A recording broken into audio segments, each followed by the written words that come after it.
Señora Carmen, usted ya no manda aquí.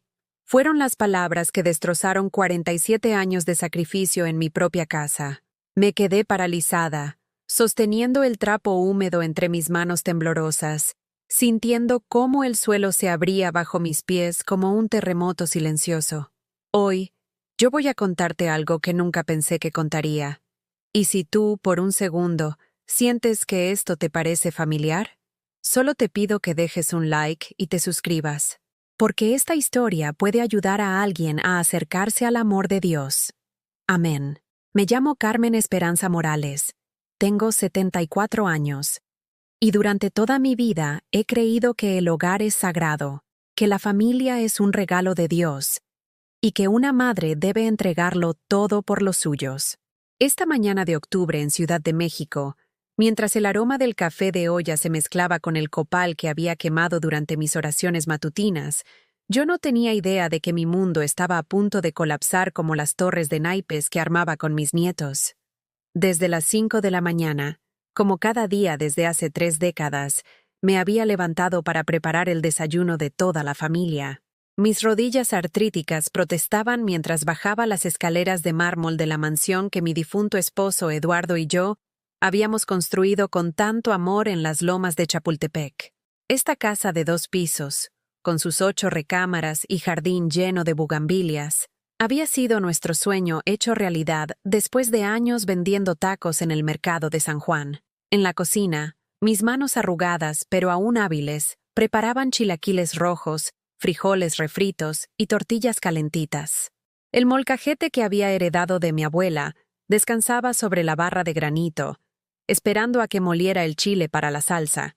Mientras cocinaba, susurraba oraciones de agradecimiento. Gracias, Señor Jesús, por permitirme servir a mi familia un día más. Bendice estos alimentos y estas manos que los preparan con amor. Mi Biblia reposaba abierta sobre la mesa del desayunador, en el Salmo 91 que leía cada mañana. El que habita al abrigo del Altísimo morará bajo la sombra del Omnipotente.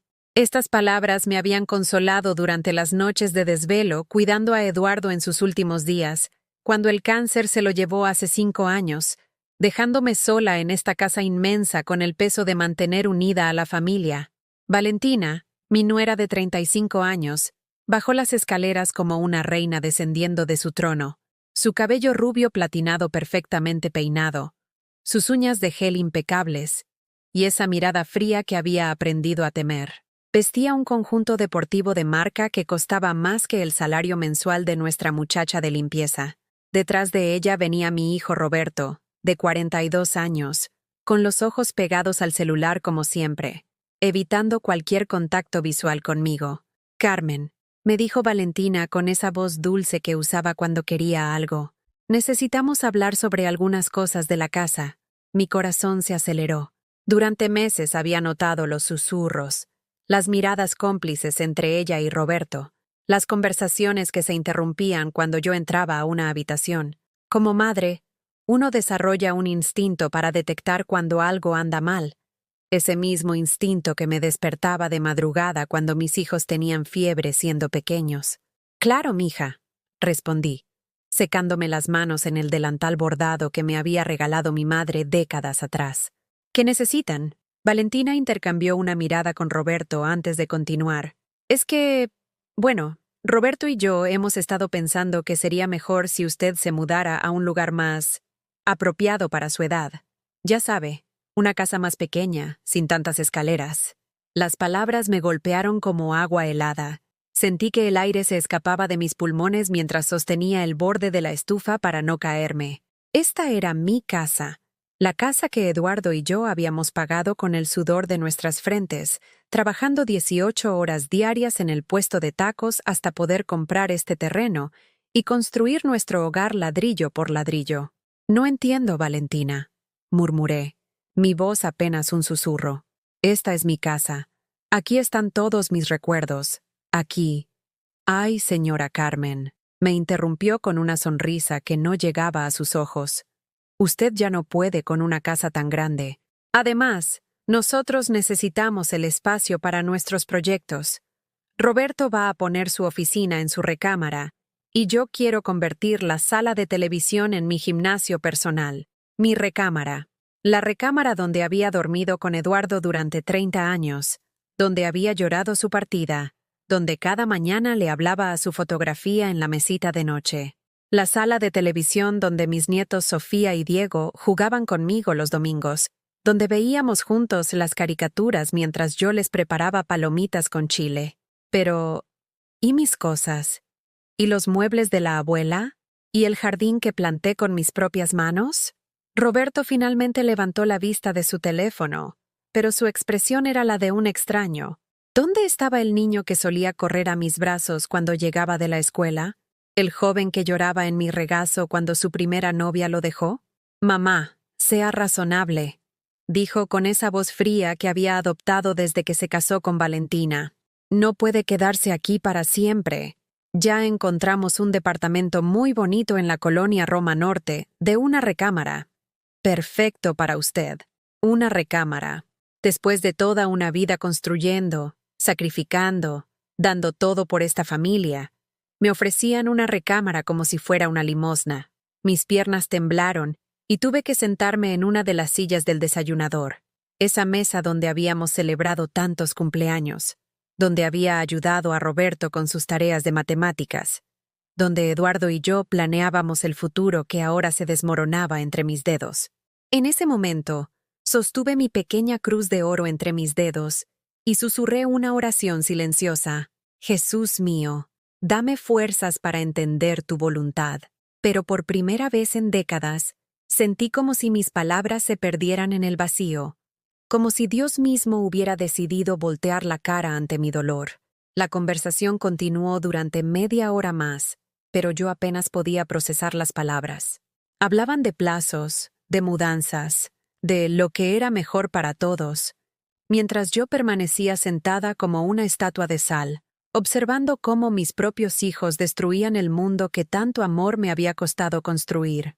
Esa tarde, mientras mis manos temblorosas sostenían una taza de té de manzanilla que se enfriaba sin que pudiera dar un sorbo, mis ojos se perdieron en las fotografías que adornaban la repisa del comedor. Ahí estaba Roberto a los 5 años, abrazándome después de su primera comunión en la Basílica de Guadalupe, con esa sonrisa desdentada que me derretía el corazón. Su pequeño traje blanco impecable, resultado de meses ahorrando cada peso para que luciera como un principito en su día especial. Dios mío, murmuré, tocando mi escapulario del Sagrado Corazón. ¿Dónde quedó ese niño que me prometía que cuando fuera grande me compraría una casa más bonita que la de la vecina? Los recuerdos llegaron como oleadas que me sumergían en un mar de nostalgia amarga. Recordé las madrugadas en el mercado de San Juan, cuando Roberto tenía apenas 8 años, y me acompañaba a comprar los ingredientes para los tacos. Sus manitas pequeñas me ayudaban a cargar las bolsas de verduras, mientras yo regateaba con los comerciantes, tratando de ahorrar cada centavo para su educación. Mami, cuando sea grande voy a estudiar para que nunca tengas que trabajar tan duro, me había dicho una mañana lluviosa, abrazándose a mi rebozo mientras esperábamos el camión de regreso a casa. Yo había llorado de emoción en silencio, pensando que Dios me había bendecido con el hijo más noble del mundo. 47 años de matrimonio con Eduardo, y cada peso que ganamos se invirtió en esa promesa. Trabajamos de sol a sol en nuestro pequeño puesto de tacos El Buen Sazón, para pagar la escuela privada de Roberto, sus uniformes, sus libros, sus excursiones. Mientras otros niños de familias acomodadas llegaban en camionetas últimas modelo, mi hijo bajaba de peceros destartalados, pero siempre con la frente en alto porque sabía que detrás de él había padres que se desvivían por su futuro. Durante sus años en la preparatoria, cuando comenzó a avergonzarse de nuestro trabajo, yo seguía levantándome a las 4 de la mañana para tener listos los guisos antes de que él despertara. No quería que sus compañeros de clase supieran que su madre vendía tacos en la calle. Eduardo y yo fingíamos que era normal que nunca nos invitara a las juntas de padres de familia, que prefiriera decir que trabajábamos en el sector alimentos, cuando le preguntaban. «Es que no entienden, ma», me explicaba Roberto cuando tenía 17 años, evitando mi mirada mientras desayunaba los huevos rancheros que le preparaba cada mañana. «Mis amigos tienen papás que son doctores, Ingenieros. No es que me avergüence de ustedes, pero es diferente. Diferente. Esa palabra se había vuelto su escudo para justificar la creciente distancia, pero yo seguía orando cada noche. Señor Jesús, ayúdame a entender a mi hijo. Dale sabiduría para que valore nuestros sacrificios cuando sea mayor. Cuando Roberto entró a estudiar administración de empresas en una universidad privada, Eduardo y yo vendimos nuestro pequeño Tsuru para pagar las colegiaturas. Yo iba y venía en transporte público por 2 horas para llegar al mercado, cargando canastas que me lastimaban los brazos, pero con el corazón henchido de orgullo pensando en mi hijo universitario. Vale la pena cada ampolla en mis manos, le decía a Eduardo mientras contábamos las monedas al final de cada día. Nuestro hijo va a ser alguien importante, vas a ver. Durante esos años, Roberto apenas venía a casa. Siempre tenía proyectos importantes, estudios de grupo, compromisos académicos. Los fines de semana que llegaba, se encerraba en su cuarto con su computadora nueva, esa que habíamos comprado vendiendo las joyas de mi madre. Yo le llevaba su comida favorita, mole poblano que me tardaba 4 horas en preparar, tortillas hechas a mano, aguas frescas de Jamaica. Gracias, ma, me decía sin levantar la vista de la pantalla. Pero puedes dejarla ahí, estoy ocupado. Ocupado. Siempre ocupado para su madre que se desvelaba moliendo chiles y especias para consentirlo. Pero yo seguía creyendo que era una etapa, que cuando terminara la universidad volvería a ser mi niño cariñoso. El día de su graduación fue uno de los más felices de mi vida. Eduardo y yo llegamos temprano al auditorio. Él con su único traje bueno que había mandado planchar especialmente para la ocasión. Yo con mi vestido azul marino que guardaba para las bodas y los bautizos. Nos sentamos en las últimas filas porque Roberto nos había dicho que los lugares de adelante estaban reservados para personas importantes. Cuando llamaron su nombre y subió al estrado a recibir su título, las lágrimas rodaron por mis mejillas como ríos de gratitud. Gracias, Virgen de Guadalupe, susurré, por permitirme ver este milagro. Pero después de la ceremonia, Roberto apenas nos saludó. Se fue directo con sus compañeros de clase y sus familias bien vestidas, mientras Eduardo y yo esperábamos junto a una columna como 2 fantasmas invisibles. Una de sus compañeras se acercó y me preguntó si yo era la señora que hacía los tamales que Roberto a veces llevaba a la universidad. Sí, mi amor. Le respondí con una sonrisa orgullosa. Es mi especialidad familiar. Están deliciosos, me dijo la muchachita. Roberto siempre presume que su mamá cocina riquísimo. Por un momento, mi corazón se llenó de esperanza. Tal vez mi hijo sí hablaba de mí con cariño cuando yo no estaba presente. Tal vez sí valoraba mis esfuerzos. Pero esa ilusión se rompió cuando consiguió su primer trabajo en una empresa transnacional. Roberto comenzó a ganar más dinero en un mes que lo que Eduardo y yo juntábamos en 6 meses de trabajo. Su forma de vestir cambió, su vocabulario se llenó de palabras en inglés, y sus visitas se volvieron cada vez más esporádicas. Es que ahora tengo muchas responsabilidades, ma. Me explicaba por teléfono cuando le preguntaba cuándo vendría a cenar. En mi posición, no puedo darme el lujo de descansar. Su posición. Como si nosotros hubiéramos descansado algún día en nuestras vidas. Como si no entendiéramos lo que significaba la responsabilidad. Cuando conoció a Valentina en una conferencia empresarial, nosotros fuimos los últimos en enterarnos. Llegó un domingo por la tarde con una mujer rubia, elegante, que hablaba con acento extranjero, y miraba nuestra sala con una sonrisa que no llegaba a sus ojos. Papás, les presento a Valentina, mi novia, anunció Roberto como si estuviera presentando un proyecto de trabajo. Yo había preparado cochinita pibil porque era el platillo favorito de Roberto desde niño. Puse mi mejor mantel, el bordado que había hecho durante mis embarazos, saqué la vajilla de Talavera que guardaba para ocasiones especiales. Quería que esa muchacha viera que, aunque no teníamos mucho dinero, sí teníamos clase y buenos modales. Pero Valentina apenas probó la comida. Se la pasó viendo su teléfono y haciendo comentarios sobre lo pintoresco que era todo. Cuando le ofrecí repetir el guisado, me dijo con una sonrisa forzada: «Ay, señora Carmen, está muy condimentado para mi estómago. Yo estoy acostumbrada a comida más internacional». Internacional. como si los sabores de México, los mismos que habían conquistado al mundo, fueran algo inferior. Esa noche, después de que se fueron, encontré a Eduardo llorando en silencio en nuestro cuarto. ¿Qué tienes, mi amor?, le pregunté, sentándome a su lado en la cama. Siento como si hubiéramos perdido a nuestro hijo, Carmen, me susurró con la voz quebrada, como si todo lo que hicimos por él no hubiera servido de nada. Yo lo abracé y le dije que teníamos que tener fe, que Roberto regresaría a nosotros cuando madurara. Pero en el fondo de mi corazón, una vocecita cruel me susurraba que tal vez Eduardo tenía razón. Después de la muerte de Eduardo, cuando el cáncer se lo llevó lentamente como una sombra que devora la luz, Roberto y Valentina se mudaron a la casa para acompañarme en mi duelo. Al principio, mi corazón ingenuo se llenó de esperanza pensando que por fin tendríamos la oportunidad de ser una familia unida bajo el mismo techo. Qué equivocada estaba. La primera señal de alarma llegó apenas una semana después del funeral. Yo estaba en la cocina preparando el café de olla como todas las mañanas, cuando escuché a Valentina hablando por teléfono en la sala. Sí, mamá, ya estamos instalados en la casita de la suegra, decía con esa voz melosa que yo había aprendido a desconfiar. Es temporal, obviamente. Roberto está viendo cómo resolver la situación. ¿Resolver qué situación? Esta era nuestra casa, el hogar que Eduardo y yo habíamos construido con tanto sacrificio. Pero yo me quedé callada como siempre, pensando que tal vez había malentendido. Los cambios comenzaron sutilmente. Valentina empezó a sugerir modificaciones para modernizar la casa. Quería tirar la pared que separaba la cocina del comedor porque los espacios abiertos están de moda. Esa pared donde colgaba el retrato de mis padres en su aniversario de bodas de oro, donde tenía mi colección de platos de Talavera que había heredado de mi abuela.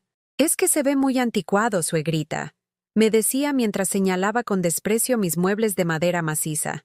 Deberíamos poner algo más contemporáneo, más funcional, como si los recuerdos de toda una vida fueran solo objetos que estorbaban sus planes de decoración. Poco a poco, mis espacios se fueron reduciendo.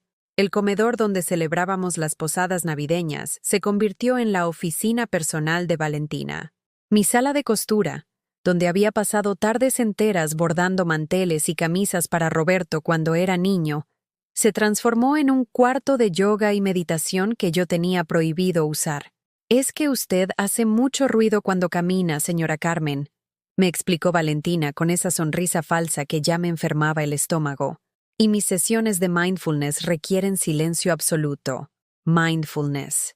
Yo que había pasado toda mi vida meditando en silencio frente al Santísimo Sacramento, rezando rosarios que me tranquilizaban el alma, ahora resulta que no sabía nada sobre la paz interior. Las humillaciones se volvieron cotidianas. Cuando llegaban sus amigas a tomar té en mi sala, yo tenía que esconderme en la cocina como una empleada doméstica. Escuchaba sus conversaciones llenas de risas artificiales mientras criticaban todo lo que veían. ¡Ay, qué tierno que Roberto conserve todas estas cositas vintage de su mamá!, decía una de ellas, refiriéndose a mis fotografías familiares. Son tan auténticas, como si mi vida fuera una obra de teatro folclórico para su entretenimiento. Los domingos se volvieron especialmente dolorosos. Antes, cuando Eduardo vivía, ese día era sagrado para nuestra familia. Íbamos juntos a misa de 11 en la parroquia de San José. Después comprábamos flores para la Virgen de Guadalupe. Y por la tarde yo preparaba mole con pollo, mientras Eduardo leía el periódico en su sillón favorito. Pero ahora, Roberto y Valentina tenían planes más importantes. Se iban de brunches a restaurantes caros en Polanco, de paseos a centros comerciales donde compraban cosas que no necesitaban con el dinero que yo les había ayudado a ahorrar todos estos años. ¿No quieren acompañarme a misa?, les preguntaba cada domingo, arreglándome con mi vestido más bonito y mi mantilla de encaje blanco. «Ay, suegrita, nosotros no somos tan tradicionales», me respondía Valentina con una risita que sonaba como vidrios rotos. Preferimos conectar con el universo de maneras más modernas. El universo, como si Dios Todopoderoso fuera solo una energía abstracta, y no el padre amoroso que me había sostenido durante todas las tormentas de mi vida. Los fines de semana, cuando yo esperaba disfrutar la compañía de mi hijo, él se la pasaba encerrado en su laptop, trabajando en proyectos importantes. Ya no me pedía que le preparara sus platillos favoritos. Ahora Valentina cocinaba ensaladas tristes sin sabor y batidos verdes que olían a pasto. Roberto está cuidando su salud, me explicaba cuando yo ofrecía hacer pozole rojo o enchiladas verdes. Toda esa comida tan grasosa no es buena a su edad. Comida grasosa. Los mismos platillos que lo habían alimentado durante 22 años, que lo habían hecho crecer fuerte y sano, ahora eran venenos según su esposa. Una tarde, mientras yo regaba las plantas del jardín que había cuidado durante décadas, encontré a Valentina tomando fotografías de cada rincón de la casa con su teléfono. Cuando le pregunté qué estaba haciendo, me respondió con esa naturalidad cruel que ya conocía tan bien. Estoy documentando el estado actual de la propiedad, me dijo sin levantar la vista de su pantalla. Roberto me pidió que hiciera un inventario completo. Un inventario de mi propia casa, como si fuera una bodega llena de mercancía en lugar del hogar donde había vivido durante 3 décadas.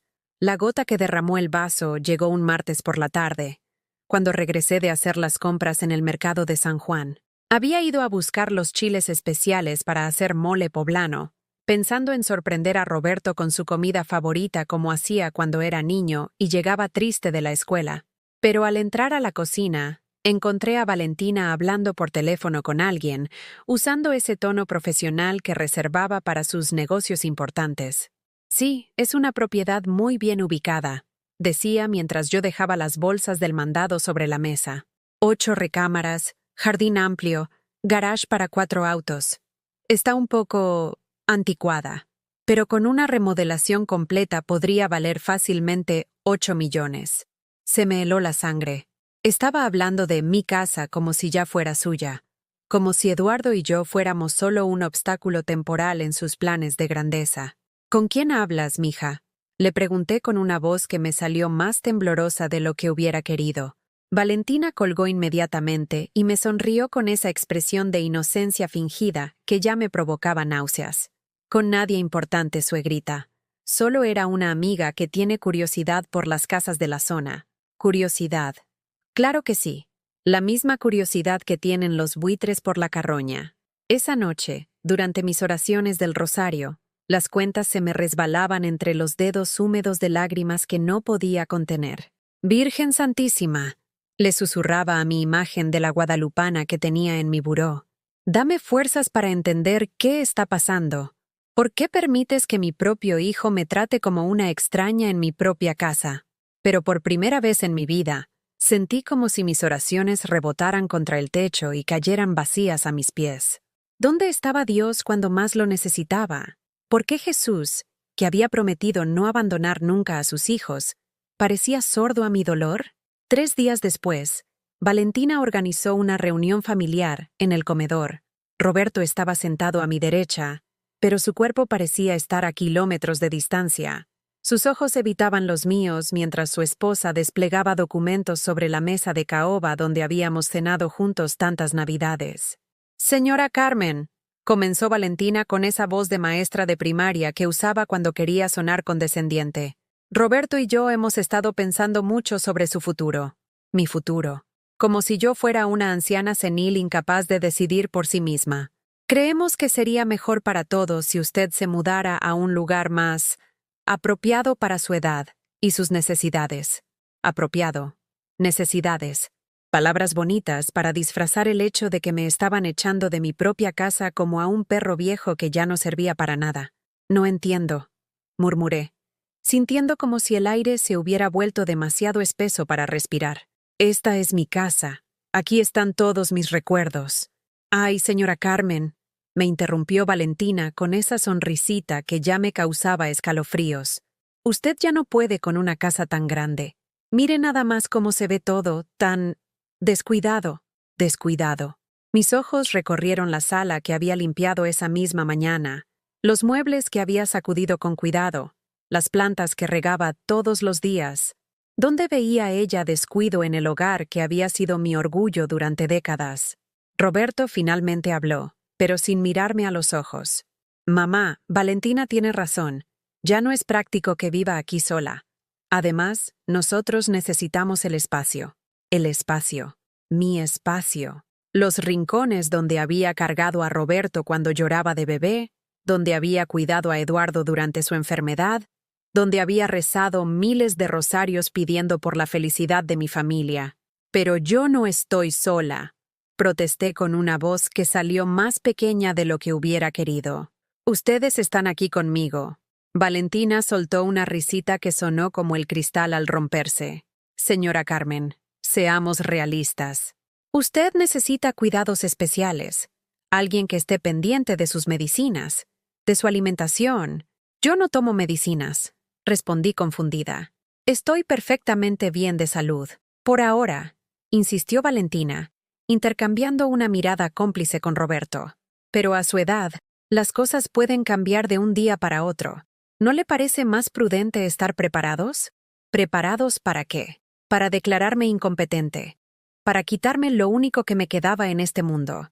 Durante los siguientes días, la presión se intensificó como una olla express a punto de explotar. Valentina comenzó a traer especialistas a la casa sin mi permiso. Un doctor particular que me examinó contra mi voluntad mientras ella le explicaba que yo mostraba signos de deterioro cognitivo.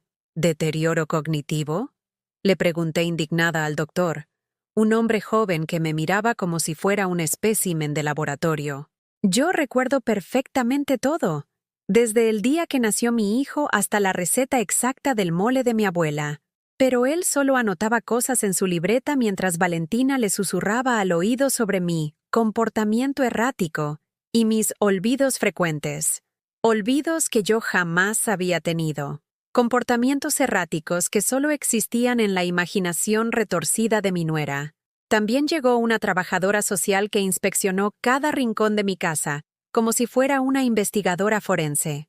Tomaba fotografías de todo, especialmente de las escaleras, mientras Valentina le explicaba lo peligroso que era para una mujer de mi edad vivir en una casa de 2 pisos. Miren nada más estos escalones tan empinados, decía Valentina con falsa preocupación. Cualquier día se puede caer y quebrar la cadera. A su edad, eso sería prácticamente una sentencia de muerte. Una sentencia de muerte. Como si yo fuera una criminal cuyo único delito había sido envejecer en mi propia casa. La trabajadora social me hizo preguntas extrañas. Si recordaba tomar mis pastillas, si a veces me perdía en mi propio barrio, si tenía dificultades para cocinar o limpiar. Yo respondía que no a todo, porque era la verdad, pero ella seguía escribiendo en su expediente como si mis respuestas fueran mentiras de una mujer senil.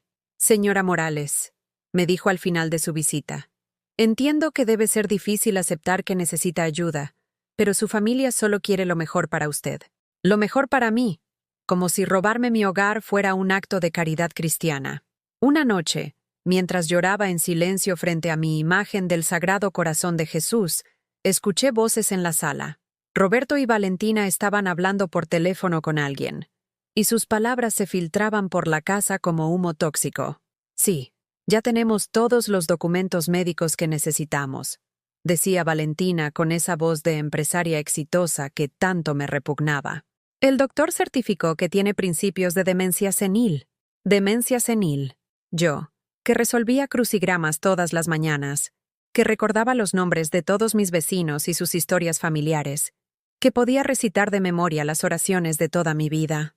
La trabajadora social también está de acuerdo, continuó Roberto con una frialdad que me cortó el alma como un cuchillo. Dice que es por su propio bien, por mi propio bien. La misma justificación que usan los tiranos para destruir la libertad de sus víctimas. Al día siguiente, mientras estaba en misa de 7 de la mañana en San José, rogándole a Dios que me diera fuerzas para entender su voluntad, recibí una llamada de mi vecina Esperanza. Carmen, mi niña, me dijo con voz agitada, hay unos hombres en tu casa midiendo todo con cintas métricas. Tienen carteles que dicen, se vende, se vende. Mi casa estaba en venta sin que yo lo supiera, sin mi consentimiento, como si fuera una cosa sin dueño. Corrí de regreso con el corazón latiendo tan fuerte que pensé que se me saldría del pecho. Efectivamente, había un letrero enorme clavado en mi jardín delantero. Se vende. Casa en Las Lomas. 8 recámaras. Precio negociable. Entré como un huracán y encontré a Valentina supervisando a unos hombres que fotografiaban cada habitación como si fuera una propiedad abandonada. ¿Qué significa esto? Grité con una furia que no sabía que tenía dentro de mí. ¡Esta es mi casa! Valentina me miró con esa expresión de sorpresa fingida que ya me enfermaba. ¡Ay, señora Carmen, no se altere! Es solo una precaución para cuando usted se mude al asilo. Asilo. La palabra me golpeó como una bofetada. No habían hablado de un departamento bonito, de una casa más pequeña. Habían planeado meterme a un asilo como a una anciana abandonada. Yo nunca dije que iba a irme a ningún asilo, protesté, temblando de indignación. Pero es lo más conveniente, insistió Roberto, apareciendo detrás de su esposa como un fantasma sin voluntad propia. Ahí va a tener cuidados profesionales, actividades para su edad, actividades para mi edad, como si mi vida fuera solo un entretenimiento para llenar las horas hasta la muerte. Esa noche, encerrada en mi habitación mientras ellos celebraban abajo con champán el éxito de sus planes malvados, me arrodillé frente a mi pequeño altar donde tenía mi rosario de nácar, mi estampita de la Virgen de Guadalupe y la foto de Eduardo en su ataúd. «Esposo mío», le susurré a su imagen, «¿dónde estás cuando más te necesito? ¿Cómo permites que nuestro hijo me trate así?» Pero Eduardo estaba callado, como Dios, como Jesús, como todos los santos a los que había suplicado durante décadas sin recibir más respuesta que el silencio. Por primera vez en mi vida de fe inquebrantable, me pregunté si no habría sido una tonta al creer que alguien en el cielo se preocupaba por una vieja insignificante como yo. Tal vez los malvados sí prosperaban. Tal vez los hijos ingratos sí se salían con la suya. Tal vez Dios había decidido que mi sufrimiento era el precio que tenía que pagar por algún pecado que no recordaba haber cometido. Las lágrimas cayeron sobre mis manos arrugadas mientras susurraba la oración que había repetido millones de veces, pero que esa noche sonaba hueca y desesperada. Padre nuestro que estás en los cielos, santificado sea tu nombre. Fart, pero mi voz se quebró antes de llegar al final, porque ya no estaba segura de que hubiera alguien escuchando del otro lado del cielo. La mañana siguiente llegó como una pesadilla que se había vuelto realidad. Desperté en mi propia cama sintiendo como si fuera una intrusa en mi propia casa. Los ruidos que llegaban desde abajo me confirmaron que Roberto y Valentina ya habían tomado posesión completa de mi hogar. Escuchaba el televisor a todo volumen en la sala, el sonido de la cafetera que yo había comprado con mis ahorros, las risas de Valentina hablando por teléfono, como si fuera la dueña legítima de todo. Cuando bajé a la cocina para prepararme un café, encontré a Roberto sentado en la mesa del desayunador leyendo el periódico financiero como si nada hubiera pasado. Ni siquiera levantó la vista cuando entré. «Buenos días, mijo», murmuré, tratando de mantener un hilo de normalidad en medio del caos que se había vuelto mi vida. «Ah, mamá», me respondió sin levantar los ojos del periódico. «Valentina quiere hablar contigo en media hora. Dice que ya tiene todo arreglado para tu traslado». Mi traslado. Como si fuera un paquete que había que mover de un lugar a otro. Media hora después, Valentina apareció en la sala cargando una carpeta llena de documentos y esa sonrisa falsa que ya me provocaba náuseas físicas. Se había vestido como ejecutiva exitosa, con un traje sastre gris y tacones que sonaban como martillazos contra mi corazón cada vez que caminaba sobre el piso de mármol. «Señora Carmen, tengo noticias maravillosas», anunció con el entusiasmo de quien anuncia un premio de lotería. «Ya encontré el lugar perfecto para usted». Sacó unos folletos coloridos de su carpeta y los desplegó sobre la mesa de centro como si fueran catálogos de vacaciones de lujo. Las fotografías mostraban un edificio moderno con jardines bien cuidados y ancianos sonrientes participando en actividades recreativas. «Es el hogar de la tercera edad, Atardecer Dorado», me explicó señalando las imágenes con el dedo. «Tiene todos los servicios. Enfermería las 24 horas, terapia física, actividades artísticas Y lo mejor de todo, tiene capilla para que pueda seguir con sus devociones religiosas. Sus devociones religiosas. Como si mi fe fuera un hobby pintoresco que había que tolerar en lugar de la fuerza que había sostenido toda mi vida. No quiero irme a ningún lado, dije con una firmeza que me sorprendió a mí misma. Esta es mi casa, y aquí me voy a quedar hasta que Dios me llame a su presencia. La sonrisa de Valentina se endureció como el cemento al secarse. Ay, señora Carmen, no sea tan dramática. Mire qué bonito se ve todo. Aquí dice que organizan bingos los martes, clases de manualidades los jueves. Bingos. Manualidades. Como si mi vida pudiera reducirse a entretenimientos programados para mantener ocupadas a las ancianas mientras esperaban la muerte. Además, continuó Roberto desde su lugar en el sillón, ya no puede seguir viviendo sola. ¿Qué pasa si se cae y nadie se da cuenta? ¿O si se le olvida cerrar la llave del gas? Se le olvida. Yo, que durante 50 años había cocinado sin quemar ni una tortilla, que había criado 2 hijos sin un solo accidente doméstico, ahora resultaba que era un peligro público. Mijo, le dije con la voz quebrada, yo no estoy sola. Ustedes están aquí conmigo. Valentina y Roberto intercambiaron una de esas miradas cómplices que ya me helaban la sangre. Era obvio que habían ensayado esta conversación muchas veces antes de tenerla conmigo. Es que nosotros no podemos estar pendientes de usted todo el tiempo, me explicó Valentina con esa paciencia fingida que usan los adultos con los niños caprichosos. Roberto tiene su trabajo. Yo tengo mis proyectos. Necesitamos nuestro espacio como pareja. Nuestro espacio. En mi casa. Como si yo fuera la invasora y no ellos. El lugar está muy cerca de aquí, insistió Roberto. Apenas a 20 minutos en auto. Podemos visitarla los domingos. Los domingos. Una vez a la semana. Como quien visita una tumba en el panteón para cumplir con el ritual del luto. ¿Y mis cosas? Pregunté, sintiendo como si las palabras me salieran desde muy profundo. Desde un lugar donde aún quedaba un rastro de la mujer fuerte que había sido. Mis muebles, mis fotografías, mi altar. ¡Ay, suegrita! En esos lugares no se puede tener muchas cosas personales, me explicó Valentina con esa voz melosa que ocultaba veneno. Solo lo básico. Algo de ropa, maybe algunos objetos pequeños, maybe. Hasta para hablar de mi destierro usaba palabras en inglés, como si el español no fuera suficientemente sofisticado para sus planes de destrucción. Pero tengo toda una vida acumulada aquí, protesté, sintiendo que me ahogaba en mi propia desesperación. Los muebles de mi abuela, las fotografías de cuando Roberto era niño, mi colección de santos. «Tú, señora Carmen», me interrumpió Valentina con un suspiro exagerado. Tiene que entender que no puede aferrarse al pasado para siempre.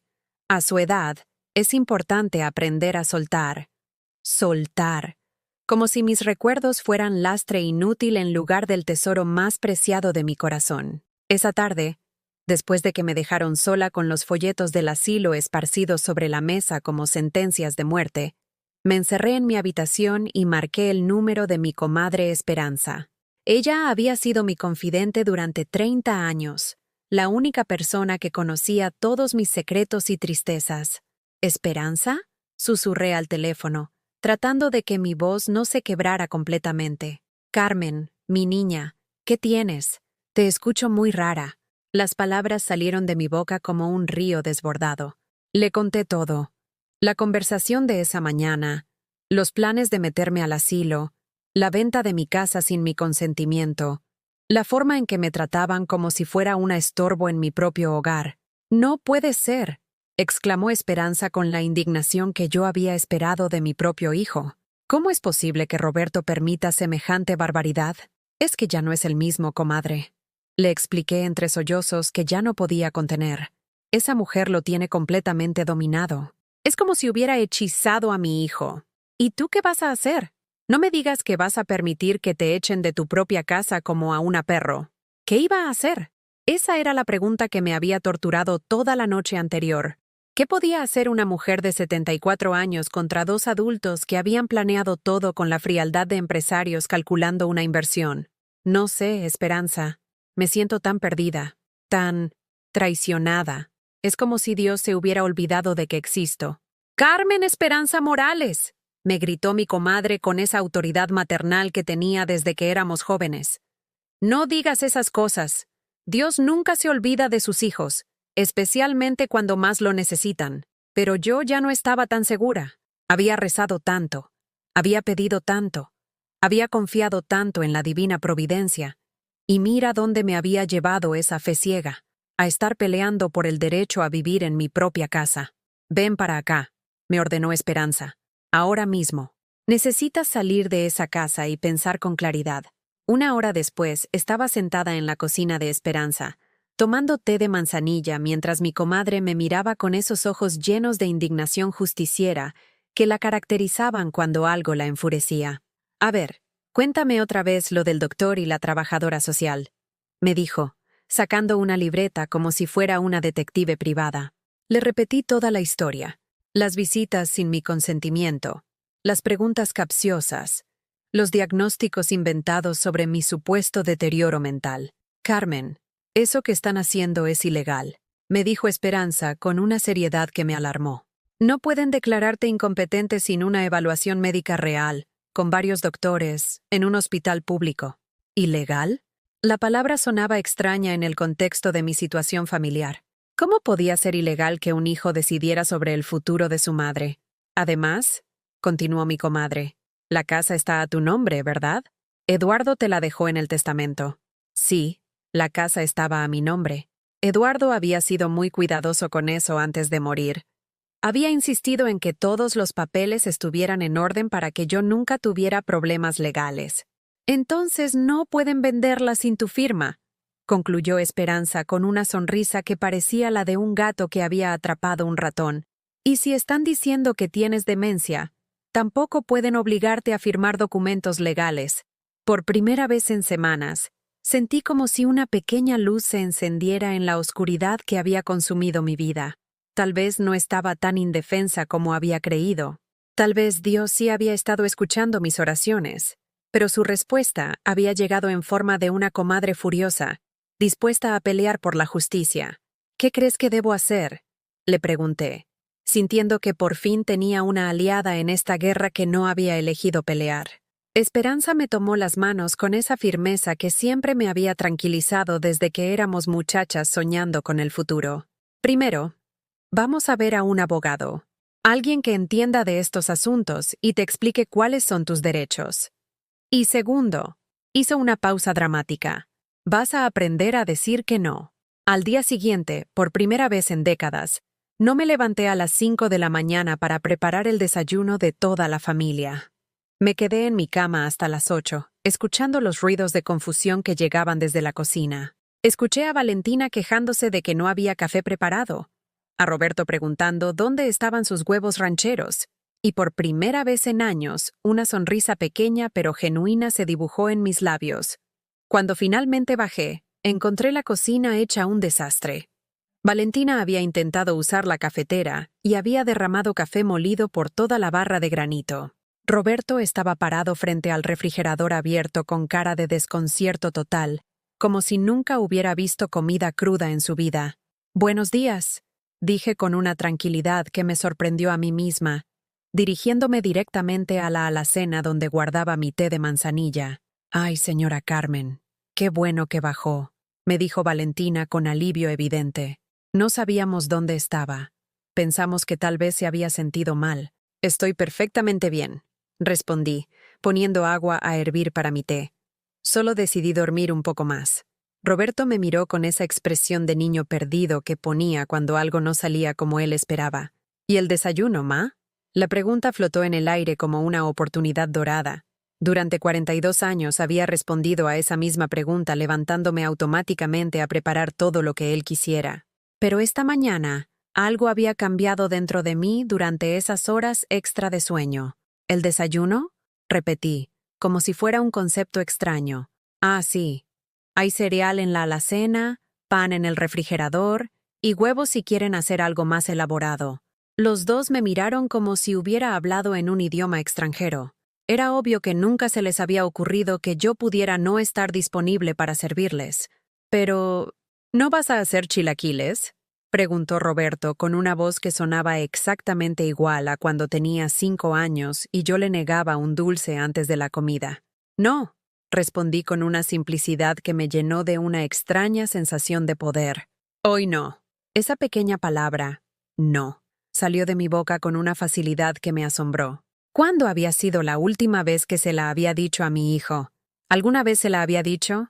Tomé mi taza de té y me senté en la mesa del desayunador a leer mi Biblia diaria, como si fuera lo más natural del mundo ignorar el caos que se desarrollaba a mi alrededor. Roberto y Valentina susurraban entre ellos mientras intentaban descifrar el misterio de preparar su propio desayuno. Después de media hora de observar sus intentos fallidos de hacer algo tan simple como tostar pan sin quemarlo, Roberto se acercó a mí con esa sonrisa de niño bueno que usaba cuando quería manipularme. «Ma, ¿está todo bien? Pareces diferente esta mañana. Diferente». Cerré mi Biblia y lo miré directamente a los ojos por primera vez en semanas. «Estoy muy bien, mijo. Solo estoy pensando en algunas cosas». «¿Qué cosas?», preguntó Valentina, acercándose con esa curiosidad felina que mostraba cuando sospechaba que algo podía afectar sus planes. «En que ayer hablé con un abogado», dije con la misma tranquilidad con la que habría comentado el clima. El silencio que siguió fue tan denso que se podía cortar con cuchillo. Roberto y Valentina se miraron con una expresión de pánico que me confirmó que efectivamente habían estado planeando algo ilegal. «¿Un abogado?», balbuceó Roberto. «¿Para qué necesitas un abogado, mamá?» «Para entender mis derechos como dueña de esta casa», respondí, saboreando cada palabra como si fuera miel. Resulta que hay varias cosas muy interesantes que no sabía. Valentina se había puesto pálida como la pared. Sus manos temblaron ligeramente cuando preguntó, ¿Qué tipo de cosas? Por ejemplo, continué, sintiendo como si fuera una actriz representando el papel de su vida, que no pueden vender una propiedad sin el consentimiento escrito del dueño legal, y que si alguien trata de hacerlo mediante engaños o declaraciones médicas falsas, eso se llama fraude. La palabra fraude cayó sobre ellos como una bomba. Roberto se sentó pesadamente en una silla, con la cara del color de la ceniza. También aprendí, seguí, disfrutando cada segundo de su incomodidad, que una persona no puede ser declarada incompetente basándose en la opinión de un solo doctor privado que ni siquiera la había examinado antes. Para eso se necesita una evaluación completa en una institución pública, con varios especialistas. «Mamá», comenzó Roberto, pero yo levanté la mano para silenciarlo. «No he terminado», dije con una autoridad que no sabía que poseía. El abogado también me explicó que intentar internar a alguien en un asilo contra su voluntad, usando documentos médicos fraudulentos, es un delito grave. Se llama secuestro agravado. Secuestro. La palabra resonó en la cocina como un trueno. Valentina se veía como si fuera a desmayarse en cualquier momento. «Pero nosotros solo queríamos lo mejor para ti», murmuró Roberto con una voz tan pequeña que tuve que hacer esfuerzo para escucharlo. «¿Lo mejor para mí?», repetí, sintiendo como toda la rabia acumulada durante meses finalmente encontraba su voz. ¿Lo mejor para mí era robarme mi casa? ¿Declararme loca sin mi consentimiento? ¿Mandarme a un asilo para quedarse con mi patrimonio? «No es robar», protestó Valentina débilmente. Es planificación familiar. Planificación familiar», repetí con una risa que no tenía nada de humor. «¿Así le dicen ahora al despojo?» Roberto había comenzado a llorar, pero no eran las lágrimas de un niño arrepentido. Eran las lágrimas de un adulto que había sido descubierto en flagrancia. «Mamá, perdóname», sollozó. «Fue idea de Valentina. Ella me convenció de que era lo mejor».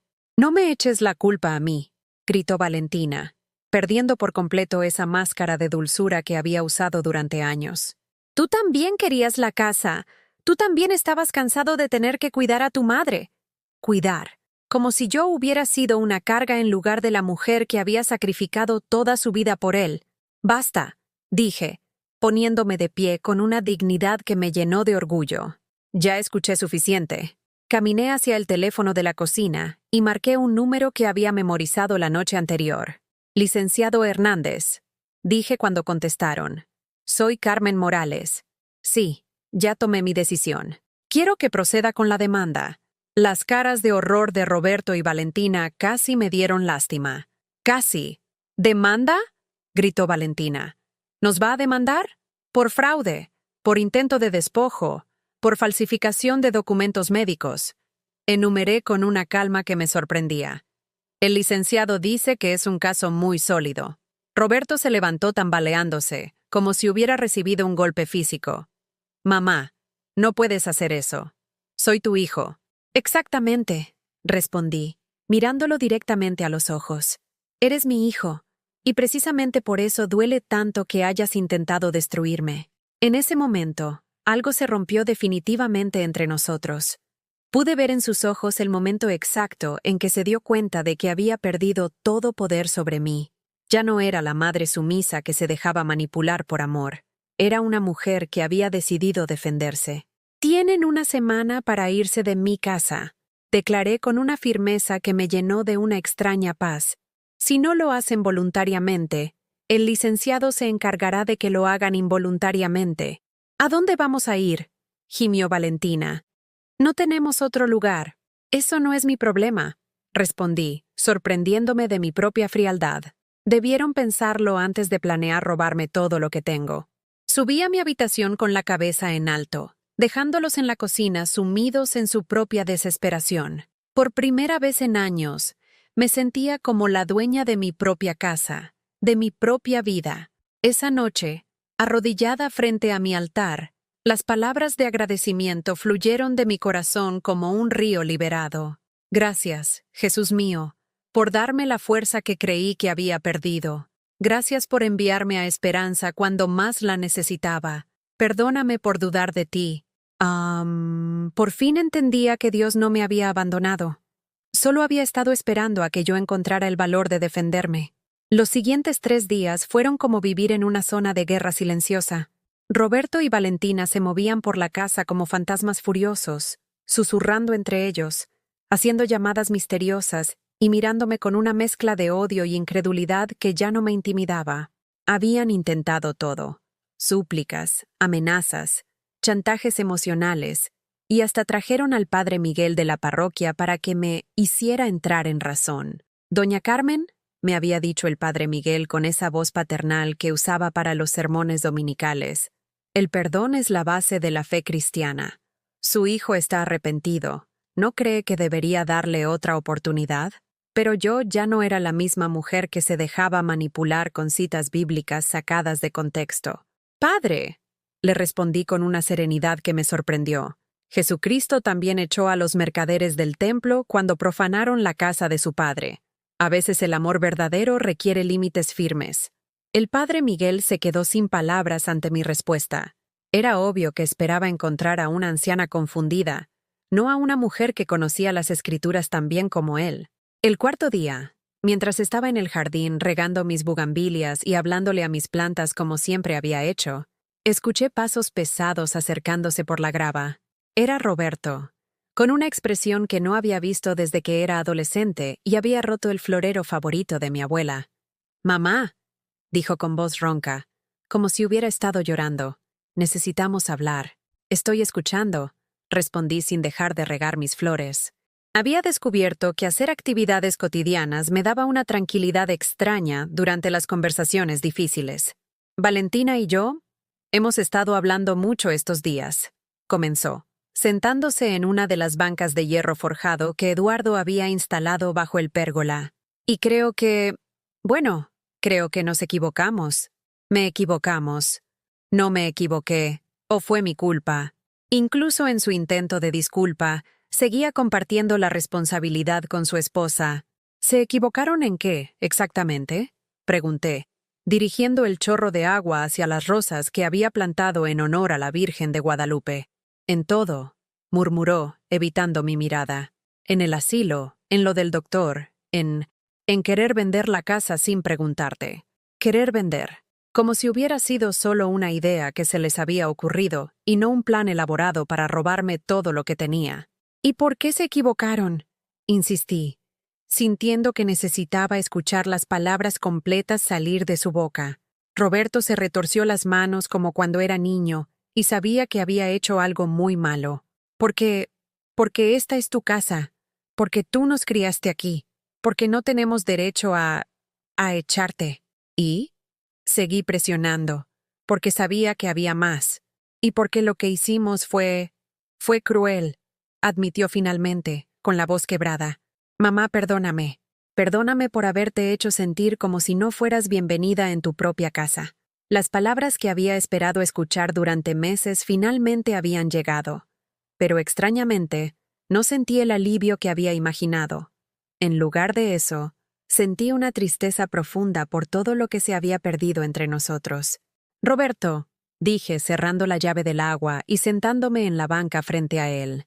¿Sabes cuál es la parte que más me duele de todo esto?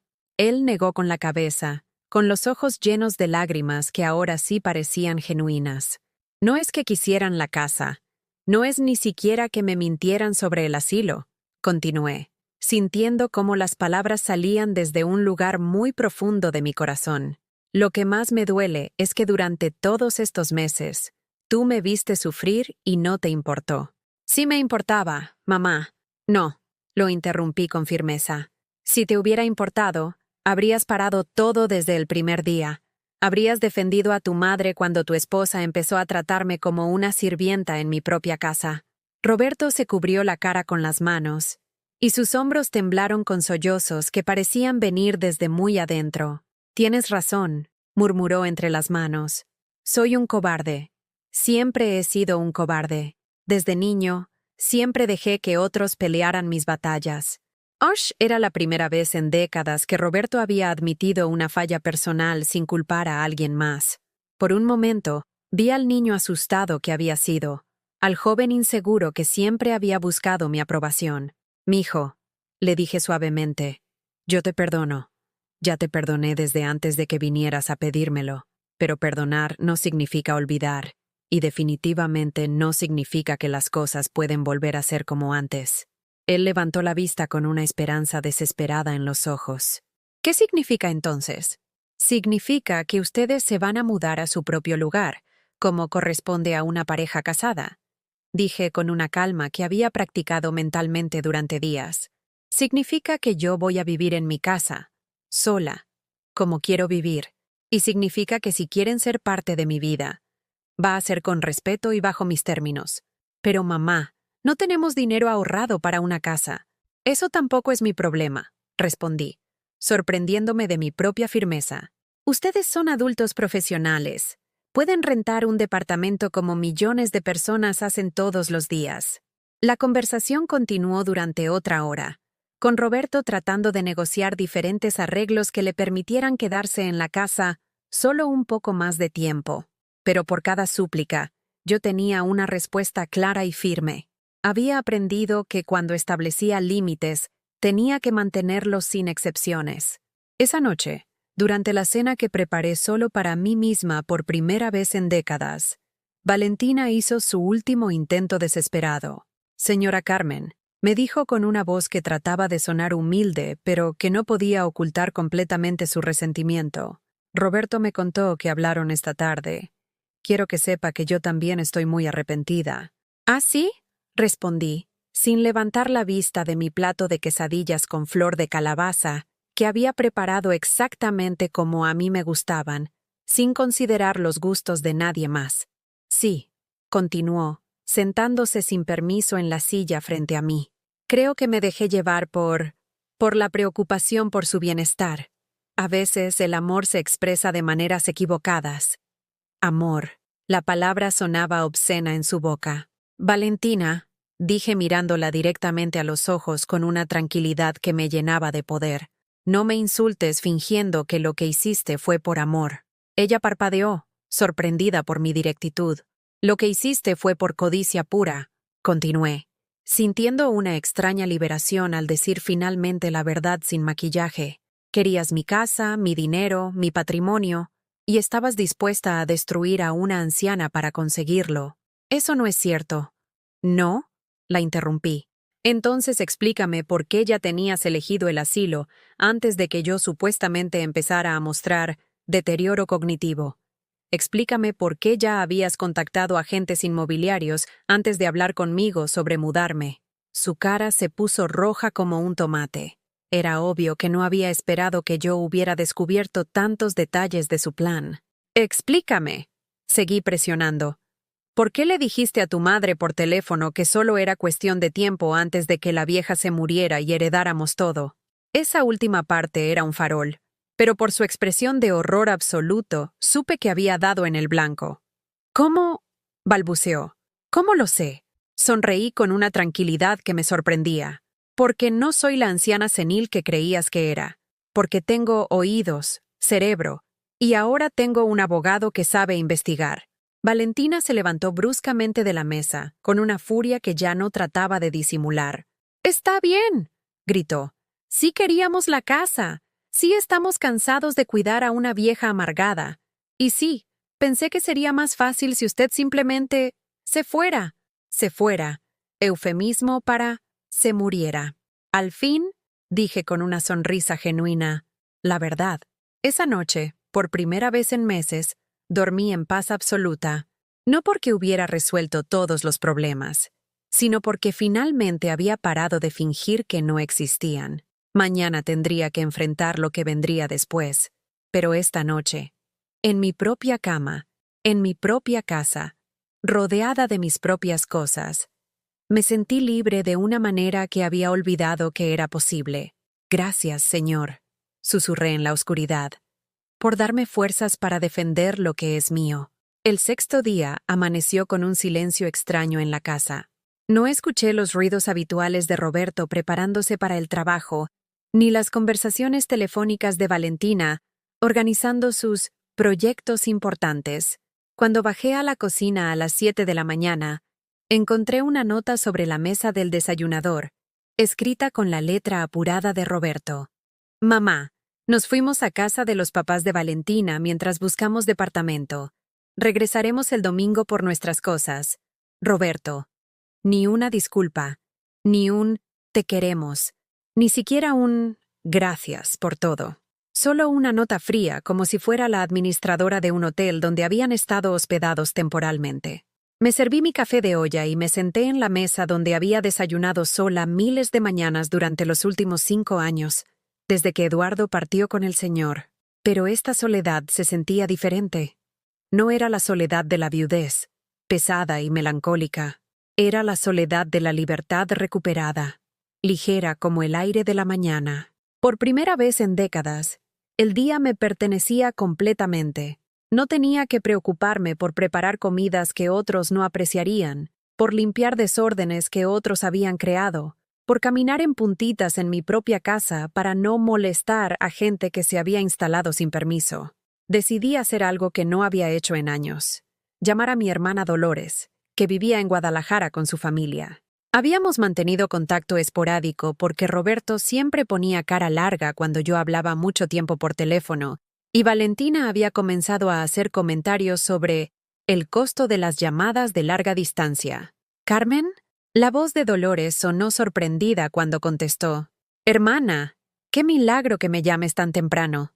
«Lolita», le dije, usando el apodo de la infancia que no había pronunciado en años, «necesito contarte algo importante». Durante la siguiente hora, le conté toda la historia. Mi hermana escuchó en silencio, interrumpiéndome solo con exclamaciones de indignación que me confirmaron que mis sentimientos habían sido justificados todo este tiempo. «¡Ese desgraciado!», gritó cuando le conté sobre el plan del asilo. «¿Cómo es posible que Roberto, nuestro Roberto, haya intentado hacer algo así? Nuestro Roberto». Dolores también recordaba al niño dulce que había sido, al joven trabajador que había llenado de orgullo a toda la familia cuando se graduó de la universidad. «Ya no es el mismo, Lolita», le expliqué. «Es como si esa mujer le hubiera lavado el cerebro. O tal vez siempre fue así, y yo no quise verlo. No digas eso, Carmen. Tú fuiste la mejor madre que pudo haber tenido. Si él salió mal, no es tu culpa». Qué liberador era escuchar esas palabras de alguien que me conocía desde antes de ser madre, que recordaba quién había sido yo antes de definirme completamente a través de mi hijo. «¿Sabes qué?», continuó Dolores con esa determinación que siempre había tenido. «Voy a ir a visitarte. Hace años que no veo la capital, y creo que necesitas compañía de verdad. No tienes que... No, por supuesto que tengo que. Eres mi hermana mayor, y nadie maltrata a mi hermana sin que yo tenga algo que decir al respecto. Después de colgar, me sentí como si hubiera recuperado una parte de mí misma que había extraviado sin darme cuenta. Tenía familia que me quería, amigos que se preocupaban por mí, una vida más allá de ser la mamá de Roberto. Esa tarde, decidí hacer algo que había estado posponiendo durante meses: visitar la tumba de Eduardo. Tomé el metro hasta el Panteón de Dolores, cargando un ramo de claveles rojos que había comprado en el mercado de San Juan, el mismo mercado donde habíamos vendido tacos durante tantos años. La tumba de Eduardo estaba exactamente como la había dejado la última vez, con la lápida de mármol gris que había elegido porque se parecía al color de sus ojos. Me senté en la pequeña banca que había mandado instalar y comencé a hablarle como lo había hecho durante 5 años. «Mi amor», le dije, acomodando los claveles en el florero de bronce, «tuviste razón cuando me dijiste que Roberto había cambiado. Yo no quise escucharte porque tenía miedo de perder a nuestro único hijo». El viento movió las hojas de los árboles del panteón, y por un momento me pareció escuchar la voz de Eduardo riéndose suavemente, como hacía cuando me decía: «Te lo dije, pero sin malicia». «Pero no lo perdí», continué, sintiendo una claridad extraña. «Lo que perdí fue una ilusión. El Roberto que yo defendía tanto ya no existía. Tal vez nunca había existido realmente». Pasé 2 horas en el panteón, contándole a Eduardo sobre el abogado, sobre Esperanza, sobre mi hermana que venía a visitarme. Le conté sobre la fuerza que había encontrado para defenderme, sobre la paz que sentía ahora que había parado de pretender que todo estaba bien. «¿Sabes qué es lo más extraño?», le dije al final, «que ya no estoy enojada. Durante meses me sentí furiosa, traicionada, abandonada. Pero ahora solo siento pena por él, por Roberto, porque eligió a una mujer que lo convenció de traicionar a su propia madre». Cuando regresé a casa esa noche, la encontré exactamente como la había dejado. Nadie había movido nada, nadie había dejado platos sucios en la cocina, nadie había cambiado el canal de la televisión sin preguntarme. Era mi espacio, completamente mío, por primera vez en años. Preparé mi cena favorita, sopa de tortilla con mucho chile y aguacate, exactamente como me gustaba a mí, sin tener que preocuparme por si era demasiado picante para otros paladares. Puse música de Pedro Infante en el estéreo, a todo volumen, sin que nadie me dijera que era muy ruidoso o muy anticuado. Mientras cenaba, sonó el teléfono. Era Roberto. «Mamá», dijo con voz cautelosa. «¿Cómo estás?» «Muy bien», respondí con honestidad total. «Mejor de lo que he estado en mucho tiempo». Hubo una pausa larga.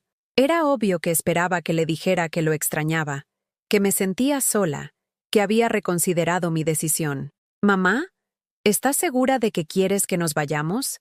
La casa es muy grande para ti sola». «Roberto», le dije con una paciencia infinita, «esta casa nunca ha sido demasiado grande para mí. Solo era demasiado pequeña para tanta falta de respeto. Pero, ¿y si te pasa algo? ¿Y si te enfermas? Entonces llamaré a una ambulancia, como hace cualquier adulto responsable». Respondí: «Mijo, he vivido 74 años. Crié 2 hijos, mantuve un negocio, cuidé a un esposo enfermo hasta su muerte. Creo que puedo manejar mi propia vida». Otra pausa. Podía escuchar a Valentina susurrando algo en el fondo. Probablemente instrucciones sobre qué decir para hacerme cambiar de opinión. ¿Y si prometemos que las cosas van a ser diferentes? ¿Que te vamos a respetar? «Roberto», dije, sintiendo una tristeza profunda pero también una claridad absoluta. Hace 6 meses esa promesa habría significado todo para mí. Pero ya es demasiado tarde. ¿Por qué es demasiado tarde? Porque ya no confío en ti, admití, sintiendo como las palabras salían desde un lugar de verdad absoluta. Y sin confianza, no puede haber una relación real. «Mamá, escúchame bien», le dije con una firmeza que me sorprendió. «Tú y Valentina van a venir el domingo por sus cosas, como dijiste en tu nota. Van a tomar solo lo que les pertenece. Y después, si quieren tener una relación conmigo, va a ser gradual, con respeto, y ganándose de nuevo mi confianza. ¿Y si no queremos eso? Preguntó con un tono desafiante que me reveló que Valentina definitivamente estaba dictando la conversación. ¿Entonces no lo tendrán? Respondí con una calma que me llenó de poder. Pero esa es su decisión, no mía. Después de colgar, me quedé sentada en mi sala, rodeada del silencio que había aprendido a amar. Por primera vez en décadas, el futuro me pertenecía completamente. Mañana vendría Dolores. Pasado mañana tendría que enfrentar el domingo y la recogida de pertenencias. Pero esta noche, en mi casa recuperada, me sentía como una mujer que había encontrado su camino de regreso a sí misma. «Gracias, Señor», susurré, «por enseñarme que nunca es demasiado tarde para defenderse». El domingo llegó como una tormenta anunciada. Dolores había llegado el sábado por la noche en el autobús de Guadalajara, y su presencia en la casa había sido como recibir un soplo de vida nueva.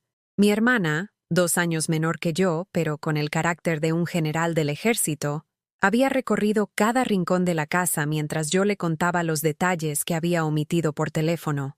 «Mira nada más cómo dejaron el cuarto principal», había exclamado al ver la habitación que Roberto y Valentina habían ocupado. «Manchas en la alfombra, rayones en los muebles de la abuela, ¿y qué es esa marca en la pared?» Era la marca donde Valentina había colgado un espejo gigantesco sin preguntarme, perforando la pared de yeso sin considerar que había cables eléctricos detrás. Cuando se lo quité, la pared quedó con un hueco del tamaño de un puño. «Hermana», me había dicho Dolores esa noche mientras tomábamos té de manzanilla en la cocina. «Te juro por la Santísima Virgen que si ese Roberto se pone altanero mañana, yo misma lo saco a patadas de aquí». A las 10 de la mañana del domingo, tal como habían prometido, llegó la camioneta de mudanzas. Pero no venían solos Roberto y Valentina. Habían traído refuerzos. Los padres de Valentina, una pareja de extranjeros que hablaban español con acento marcado y que me miraban como si fuera una campesina ignorante que no entendía las realidades modernas. El padre de Valentina, un hombre alto y rubio que vestía como ejecutivo incluso en domingo, se presentó como Richard, e inmediatamente comenzó a hablar como si fuera el mediador oficial de la situación. «Señora Morales», me dijo con esa sonrisa condescendiente que había heredado su hija, «entiendo que ha habido algunos malentendidos familiares». Malentendidos. Como si intentar robarme mi casa fuera una simple confusión de comunicación. «No hay malentendidos», respondí con una claridad que me llenó de orgullo. Su hija y mi hijo trataron de estafarme, y los descubrí. La madre de Valentina, una mujer delgada que parecía haber pasado más tiempo en salones de belleza que en iglesias, soltó una risita nerviosa. «Ay, señora, qué dramática. Los jóvenes solo estaban preocupados por su bienestar». «¿Los jóvenes?», intervino Dolores con esa voz que usaba cuando estaba a punto de explotar. «Roberto tiene 42 años. No es ningún joven, y definitivamente no es ningún santo». Roberto apareció detrás de sus suegros con una expresión que nunca le había visto. Mitad avergonzado, mitad desafiante, como un adolescente rebelde que había sido descubierto pero que seguía creyendo que tenía razón. «Mamá», dijo, evitando mi mirada, «solo venimos por nuestras cosas. No queremos problemas». «Perfecto», respondí. «Sus cosas están en su cuarto. Todo lo demás se queda aquí». Valentina apareció vestida como si fuera a una reunión de negocios, con tacones altos que resonaban contra el mármol del piso como martillazos.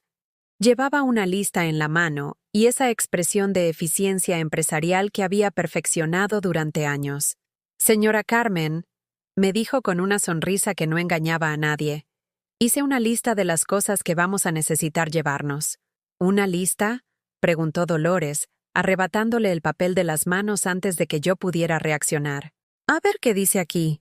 La cara de mi hermana cambió de curiosidad a indignación absoluta mientras leía. «¿Televisión de la sala?», leyó en voz alta. «¿Refrigerador? ¿Lavadora y secadora? ¿El juego de sala de cuero?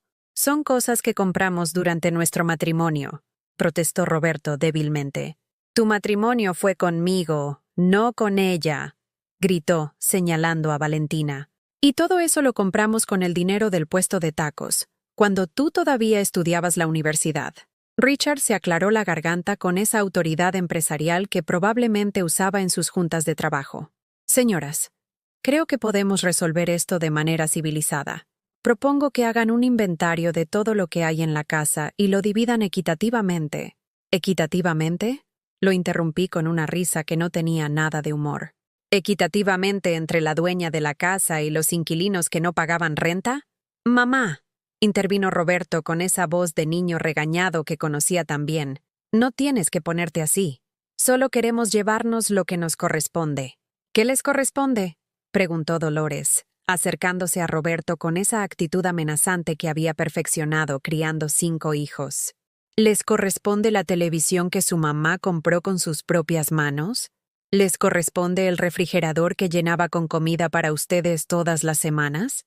Valentina trató de intervenir con esa voz melosa que ya me provocaba náuseas físicas. Tía Dolores, dijo, usando un título familiar que no había ganado. Entendemos que esto es emocional para ustedes, pero... ¡No me digas tía!, gritó Dolores con una furia que hizo temblar los vidrios de las ventanas. Yo no soy tía de ladronas. La palabra ladronas cayó en la sala como una bomba. Los padres de Valentina intercambiaron miradas incómodas. Roberto se puso rojo como un tomate, y Valentina perdió completamente esa máscara de dulzura que había mantenido durante años. «No somos ladrones», gritó Valentina. «Solo queremos lo que nos pertenece». «¿Qué les pertenece?», grité yo también, sintiendo como toda la ira acumulada durante meses finalmente encontraba su voz. ¿La casa que construí con mi esposo? ¿Los muebles que compré con mi trabajo? ¿Los recuerdos de toda mi vida? En ese momento, como si hubiera estado esperando su entrada triunfal, llegó el licenciado Hernández. Era un hombre de unos 50 años, vestido con traje oscuro y portafolio de cuero, que irradiaba esa autoridad legal que hace que la gente se comporte mejor inmediatamente. «Buenos días», dijo con voz clara y profesional. «Soy el licenciado Hernández, representante legal de la señora Carmen Morales. ¿Algún problema aquí?». El silencio que siguió fue tan denso que se podía cortar con cuchillo. Roberto y Valentina se miraron con pánico evidente, mientras los padres de ella adoptaron esa actitud defensiva de gente acostumbrada a salirse con la suya, pero que acababa de encontrar resistencia real. «Licenciado», dijo Richard, extendiendo la mano con esa confianza de hombre de negocios. «Soy Richard Thompson, padre de Valentina. Entiendo que hay algunos desacuerdos sobre la propiedad». «No hay desacuerdos», respondió el licenciado sin estrechar la mano ofrecida. «Hay una dueña legal y hay personas que intentaron despojarla de su propiedad mediante documentos fraudulentos. Eso es una acusación muy seria», dijo Richard, perdiendo un poco de su confianza. «Es una acusación con evidencia muy sólida», replicó el licenciado, sacando una carpeta de su portafolio. «Tengo aquí copias de los documentos médicos falsificados, grabaciones de las conversaciones con el personal del asilo y testimonios de vecinos sobre las actividades de bienes raíces realizadas sin consentimiento de la propietaria». Valentina se había puesto pálida como la pared. Roberto parecía que estaba a punto de vomitar. «También tengo», continuó el licenciado con esa calma profesional que era más aterradora que cualquier grito, «una orden de restricción temporal que prohíbe a estas personas llevarse cualquier objeto de esta propiedad sin autorización escrita de la dueña».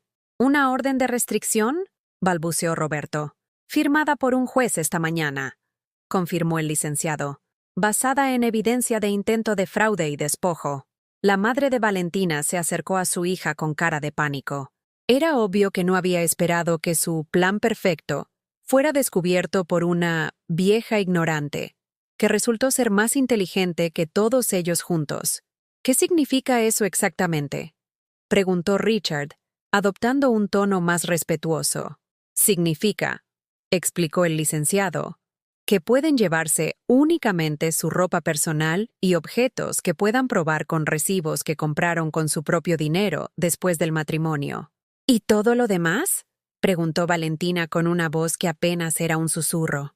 «Todo lo demás se queda exactamente donde está», respondí yo, sintiendo una satisfacción profunda. «En mi casa». En ese momento, Mirando las caras derrotadas de las personas que habían tratado de destruirme, sentí algo que no había experimentado en años: el poder de la justicia. No era venganza lo que sentía, era algo más limpio, más puro. Era la satisfacción de quien había luchado por lo correcto y había ganado. «Tienen 1 hora para empacar su ropa», anuncié con una calma que me sorprendió. «Después, quiero que se vayan de mi casa y no regresen sin mi permiso explícito». 3 meses después de ese domingo de liberación, mi vida había tomado un rumbo que nunca imaginé posible a los 74 años. La casa que había sido un campo de batalla se había convertido en un santuario de paz donde cada mañana despertaba sintiéndome dueña absoluta de mis días y mis decisiones. Dolores había decidido quedarse una semana más de lo planeado, y esa semana se había convertido en un mes. «Para asegurarme de que no vuelvan a molestarte», había dicho, pero yo sabía que en realidad se había dado cuenta de lo mucho que nos habíamos extrañado durante todos estos años de vivir en ciudades diferentes. «¿Sabes qué, Carmen?», me había dicho una mañana mientras desayunábamos tranquilamente en el jardín, sin prisa, sin horarios impuestos por otros. «Creo que me voy a quedar aquí definitivamente. Mis hijos ya están grandes. La casa de Guadalajara me queda muy grande para mí sola, y tú y yo podríamos ser compañía la una para la otra». La propuesta me había llenado de una alegría que no sentía desde la infancia, cuando Dolores y yo compartíamos secretos y sueños en la misma cama de nuestra casa familiar. Tener a mi hermana viviendo conmigo no se sentía como perder mi libertad recién recuperada, sino como multiplicarla por 2.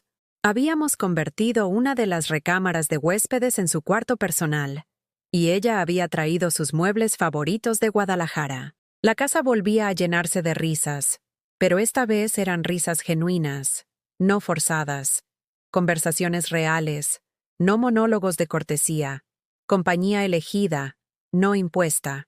Las mañanas habían adquirido una rutina nueva y hermosa. Dolores y yo nos levantábamos cuando nuestros cuerpos nos lo pedían, no cuando las obligaciones de otros nos exigían. Preparábamos café de olla mientras escuchábamos música de nuestros tiempos, y planificábamos días que nos pertenecían completamente. «Hoy podríamos ir al mercado de San Juan», sugería Dolores. «Hace años que no compro chiles piquines de verdad». O «¿te parece si visitamos la basílica? Quiero agradecerle a la Virgen por haberte dado fuerzas para defenderte». Habíamos comenzado a ir juntas a misa de 11 los domingos, y después nos dábamos el lujo de desayunar en restaurantes bonitos del centro histórico. Gastábamos en nosotras mismas sin pedir permiso a nadie, sin justificar cada peso como había hecho durante décadas. «¿Sabes qué es lo más extraño?», le había comentado a Dolores una tarde mientras bordábamos manteles sentadas en el jardín. «No extraño nada de cómo era mi vida antes. Pensé que iba a extrañar tener a Roberto cerca, pero lo que extrañaba no era a Roberto real, sino al hijo que había imaginado que era».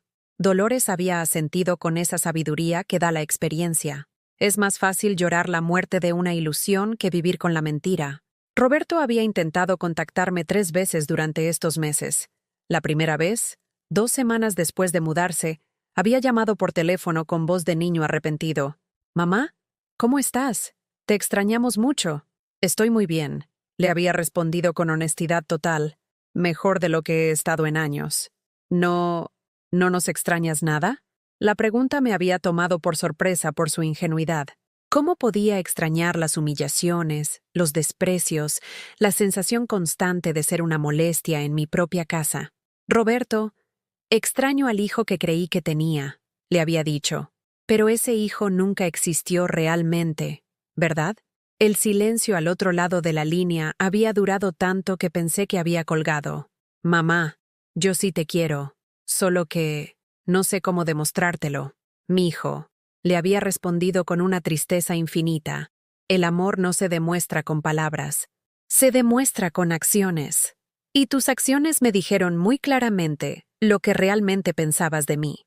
La segunda llamada había llegado en mi cumpleaños. Dolores y yo habíamos organizado una pequeña celebración con Esperanza y algunas vecinas que se habían convertido en amigas verdaderas durante estos meses. Estábamos riéndonos en el jardín, compartiendo el pastel de 3 leches que yo misma había preparado sin prisa y con amor, cuando sonó el teléfono. «Mamá, feliz cumpleaños», había dicho Roberto con esa voz formal que usaba para las obligaciones sociales. «Te mandamos un regalo por paquetería». «Gracias», había respondido simplemente. «¿No vas a preguntarme qué es? Si quieres decírmelo, me lo dirás. Si no, lo sabré cuando llegue». El regalo había sido una bata de casa cara, del tipo que se compra en centros comerciales elegantes cuando no se conoce realmente a la persona, pero se tiene dinero suficiente para disimular la falta de cariño. Era bonita pero impersonal, como un obsequio que una secretaria eficiente elegiría para el jefe del jefe. La tercera comunicación había sido la más reveladora. Había llegado no de Roberto, sino de Valentina. Y no por teléfono, sino por carta. Una carta escrita a máquina, como si fuera correspondencia comercial, donde me informaba que Roberto había estado muy deprimido desde que nos mudamos, que había perdido peso y se había vuelto distraído en el trabajo. «Pensamos que tal vez si usted aceptara una reconciliación», decía la carta con esa manipulación emocional que ya conocía tan bien, «Roberto podría recuperar su estabilidad emocional. Estamos dispuestos a negociar los términos de una convivencia familiar más estructurada». Negociar. Términos. Convivencia estructurada. Como si el amor familiar fuera un contrato comercial que se podía renegociar cuando una de las partes no cumplía las expectativas. Le había mostrado la carta a Dolores, quien había soltado una carcajada que se escuchó por toda la casa. «¡Qué descaro!», había exclamado. «Ahora resulta que tú eres responsable de la felicidad de un hombre de 42 años. Lo que me da más tristeza», le había confesado, «es que Roberto sea tan débil que permita que su esposa escriba cartas manipuladoras en su nombre». No había respondido la carta. No porque fuera cruel, sino porque finalmente había entendido que algunas batallas se ganan no peleándolas, sino negándose a participar en ellas. En lugar de eso, había comenzado a construir una vida nueva que me llenaba de satisfacción real. Dolores y yo habíamos comenzado un pequeño negocio de catering para eventos familiares, usando las recetas tradicionales que habíamos perfeccionado durante décadas. «Sabores de casa», le habíamos puesto, y la demanda había superado nuestras expectativas más optimistas. Los fines de semana, nuestra cocina se llenaba de aromas de mole, pozole, tamales y chiles en nogada. Trabajábamos juntas con la sincronización perfecta de hermanas que habían aprendido a cocinar en la misma estufa, con las mismas manos que nos habían enseñado nuestros padres. «¿Te das cuenta?», me había dicho Dolores un sábado por la noche después de completar el catering para una boda de 200 personas, «de que a los 70 años estamos viviendo nuestro mejor momento profesional?» Tenía razón. Durante toda mi vida adulta había cocinado para complacer a otros, para cumplir obligaciones, para demostrar amor que no era correspondido. Ahora cocinaba por elección, por gusto, por el placer de crear algo hermoso que la gente apreciaba y por lo cual estaba dispuesta a pagar. Cada peso que ganábamos era nuestro, para gastarlo como quisiéramos, para ahorrarlo si nos daba la gana, para regalarlo si el espíritu nos movía. No teníamos que justificar nuestras decisiones financieras ante nadie. No teníamos que escuchar comentarios sobre gastos innecesarios cuando decidíamos darnos un pequeño lujo. Habíamos comenzado a viajar juntas. Primero fueron excursiones de un día a pueblos cercanos, Tepoztlán, Taxco, Valle de Bravo. Lugares que durante décadas habían estado en mi lista de «algún día iremos», pero que ese algún día nunca llegaba, porque siempre había responsabilidades familiares más importantes. Después nos habíamos aventurado más lejos: Oaxaca para el Día de Muertos, Puerto Vallarta para Navidad, Mérida para conocer las ruinas mayas que Eduardo y yo habíamos planeado visitar durante nuestra jubilación que él nunca alcanzó a disfrutar. En cada viaje, llevaba conmigo una pequeña fotografía de Eduardo, no por tristeza, sino por gratitud. «Mira, mi amor», le susurraba mientras contemplaba una puesta de sol en la playa o exploraba una iglesia colonial. «Estoy viviendo la vida que soñamos juntos». Era extraño pero hermoso sentir su presencia, no como una ausencia dolorosa, sino como una bendición constante, como si desde donde estuviera siguiera cuidándome y celebrando mi felicidad. Una tarde, Mientras Dolores y yo tomábamos café en la terraza de un hotel en San Miguel de Allende, mi hermana me había hecho una pregunta que me había sorprendido. Carmen, ¿alguna vez te arrepientes de haber echado a Roberto? La pregunta me había hecho reflexionar durante largo rato antes de responder. No me arrepiento de haberme defendido, había dicho finalmente, pero sí me da tristeza que haya sido necesario. Esa noche, en mi habitación del hotel, había orado con una gratitud profunda que no sentía desde hacía años. Gracias, Señor Jesús, por enseñarme que nunca es demasiado tarde para valorarse a sí mismo. Gracias por mostrarme que tu amor no exige que me deje maltratar. Por primera vez en décadas, sentía que Dios realmente estaba escuchando. Si te gustó este testimonio, dale like y suscríbete al canal para que este mensaje de esperanza llegue a alguien que necesita escucharlo. Que Dios bendiga a todos los que han pasado por algo así. En el nombre de Jesús. Amén.